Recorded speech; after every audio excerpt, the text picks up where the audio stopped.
رسول اللہ صلی اللہ علیہ وسلم نے ارشاد فرمایا رب کاسیات عاریات، بہت سی عورتیں، صنفان لم ارہما، آپ صلی اللہ علیہ وسلم نے فرمایا دو قسم کی مخلوق ایسی ہے جو میں نے نہیں دیکھی. کیا مطلب؟ وہ میرے زمانے میں نہیں پائی جاتی، وہ بعد میں آئیں گے. اور یہ اشارہ اس سے مل رہا ہے کہ وہ قومیں مسلمانوں میں پیدا ہونے والی ہیں. فرمائے ایک ظالم حکمران جو عوام پہ ظلم کریں گے، ہر وقت کوڑا لٹکا رہے گا ان کا. دوسرا فرمایا کاسیات عاریات، ایسی عورتیں جو لباس پہننے کے باوجود برہنہ ہوں گی، ان کا لباس جسم پہ ہونا نہ ہونا برابر ہوگا. فرمایا رؤوسہن، ان کے سر ایسے ہوں گے کاسنمۃ البخت، جیسے اونٹ کے کوہان ہوتے ہیں، ایسے فیشن کیے ہوئے ہوں گے کہ بالوں کو اوپر سے اٹھا کے رکھا ہوا ہو.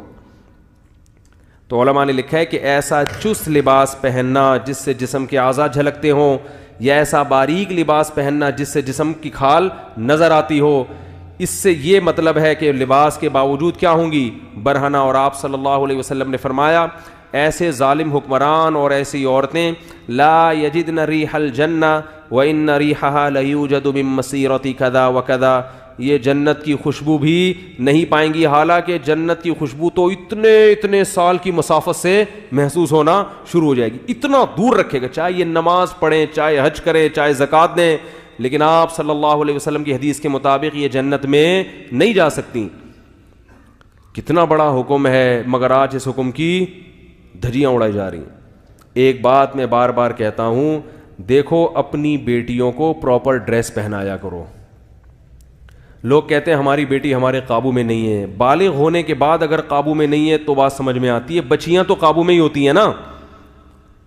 کسی بھی دیندار کو کھڑا کر دو، اس کے بیٹے کا لباس دیکھو اور اس کی بیٹی کا لباس دیکھو. ابھی میں ہانگ کانگ گیا نا، مردوں کے پورے کپڑے ہیں، پورے نا، ان کا بس نہیں چل رہا ہوتا، منہ بھی چھپا لیں وہ. اور ان کنٹریز میں خواتین کے کپڑے کیا ہیں؟ شارٹ، 2-4 اسٹیکر کہیں سے ادھار لے کے، وہ بھی ایسا لگتا ہے جیسے پتہ نہیں کیا تکلف ہے بھائی. یعنی بعض ایک صاحب کہنے لگے ان سے بولو کہ اس تکلف کی ضرورت کیا تھی آپ کو، خام خواہ کی ٹینشن. مرد پورے، اور عورتوں کا وہی کلچر کہاں آ رہا ہے ہمارے معاشرے میں. اور کیسے آ رہا ہے؟ والدین اپنی بچیوں کے لیے ایسے کپڑے لے کر آ رہے ہیں. ابھی تو بچی ہے بھائی، اگر وہ ابھی بچی ہے تو وہ بھی تو بچہ ہے، اس کو بھی چڈی پہناؤ، بنیان پہنا کے باہر نکال دو اس کو. بیٹے کو، اپنے بیٹے کو چڈی بنیان نہیں، بیٹے کو پراپر ڈریس پہنائیں گے پورا. بیٹی کو کیا کریں گے؟ آدھی پنڈلیوں کی فراکیں، سلیو لیس فراکیں ان کو پہنائیں گے، آدھی پنڈلیوں کی شلواریں اور سلیو لیس ان کو فراکیں پہنائیں گے. تو یہ اس کی علامت ہے کہ آپ ان کی صحیح تربیت نہیں کر رہے. بچے کو پراپر ڈریس پہنا کے اس کا عادی بنانا پڑتا ہے. اس سے بچے میں حیا پیدا ہو جاتی ہے، شرم پیدا ہوتی ہے. آپ نے دیکھا ہوگا جو لوگ اپنے بچوں کو کپڑے نہیں پہناتے نا، چڈی بنیان میں ہی بچے گھومتے رہتے ہیں، وہ پھر بڑے ہو کر بھی چڈی بنیان میں. ہمارے ایک دوست نے واقعہ سنا ہے یورپ کے کسی کنٹری کا. وہ یہاں سے نا بچی کا رشتہ تھا، کہیں رشتے کے سلسلے میں کہیں گئے کسی ملک، تو لڑکے والوں نے ان کو بلایا.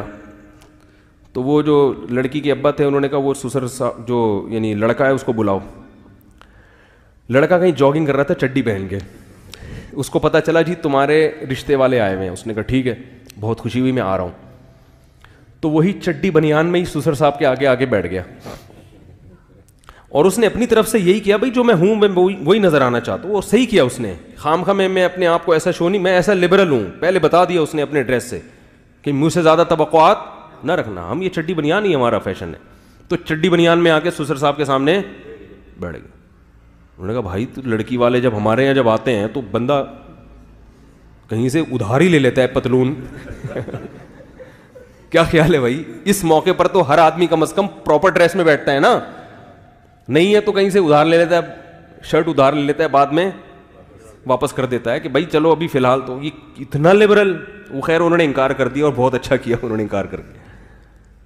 تو کیا ہے کہ بچپن سے آپ اگر مکمل لباس پہنائیں گے بیٹے کو بیٹی کو تو وہ لباس کا عادی